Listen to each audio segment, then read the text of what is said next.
สวัสดีครับวันนี้ผมจะมาแต่งรถอีกเหมือนเดิมนะครับจะมาเปลี่ยนหัวเกียร์ของ BMW ครับก่อนจะมาชมอย่าลืมกดไลค์กดแชร์กด Subscribe นะครับผมไปชมได้เลยครับ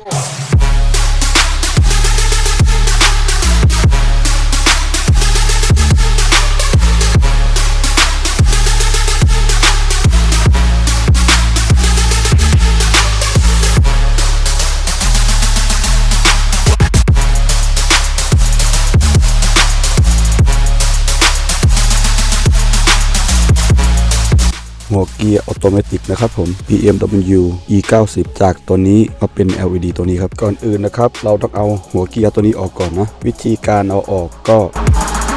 ใส่กุญแจเข้าไปนะครับแล้วก็กด start แล้วก็อย่าเบรกแล้วก็ใส่เกียร์มาเป็นตัวดีนะหลังจากนั้นเรากดตัวกลางตัวนี้แล้วก็ดึงออกอย่างนี้ครับออกแล้วครับผมหลังจากนั้นเราก็เอาไอ้พลาสติกตัวนี้ครับเป็นแบนอย่างนี้แกะตรงนี้ออกแล้วก็เอาปลั๊กสายไฟข้างล่างออกครับผมตอนนี้ผมก็แกะออกแล้วนะครับแล้วก็ดึงมันออกมาแล้วมันจะมีสายไฟอยู่ด้านล่างเราจะเอาปลั๊กตัวนี้ออกปลั๊กตัวสีน้ำเงินนี้ครับแล้วก็ตัวสีขาวครับผมตัวนี้ครับพร้อมจะประกอบหัวเกียร์ LED คาร์บอนตัวใหม่นะครับก่อนอื่นเราต้องต่อสายเขามีสายให้มาครับผมต้องต่อกับ2ตัวนี้นะครับตัวปลั๊กที่เป็นตัว B นะครับต้องต่อกับสายสีแดงนะปลั๊กสีน้ำเงินนะครับต้องต่อกับปลั๊กตัว D นะครับผมปลั๊กตัว C นะครับต้องต่อกับปลั๊กสีน้ำเงินของ cover เกียร์นะครับแล้วตัว E นะครับ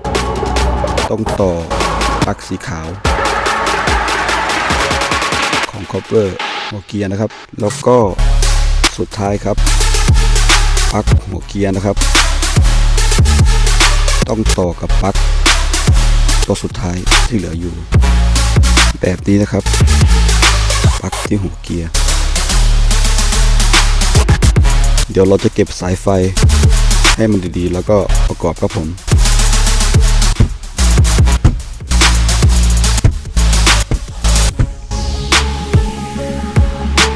โอเคครับตอนนี้ผมก็ปิด cover แล้วนะครับตอนนี้เราก็เอาตัวนี้ใส่เข้าไปที่เดิมแบบนี้ครับก็เข้าที่แล้วนะคราวนี้เราก็เหยียบเบรกแล้วก็ขยับเกียร์ได้ครับลองดู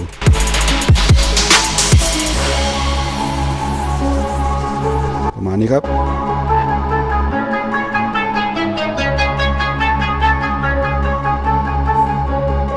ลองกดดูนะ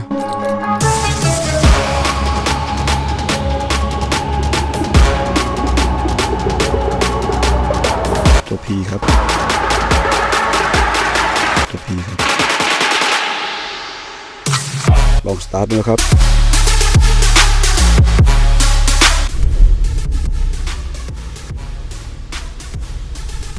เหยียบเบรกแล้วก็ลองขยับเกียร์ดูตัว R ตัว R ตัว N ตัว N ตัว D ครับตัว D ครับโอเคครับ perfect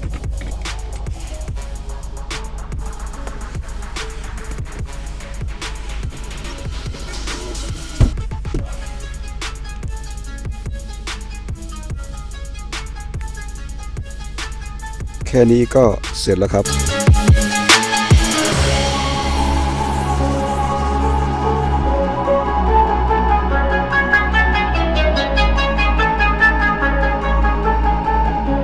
โ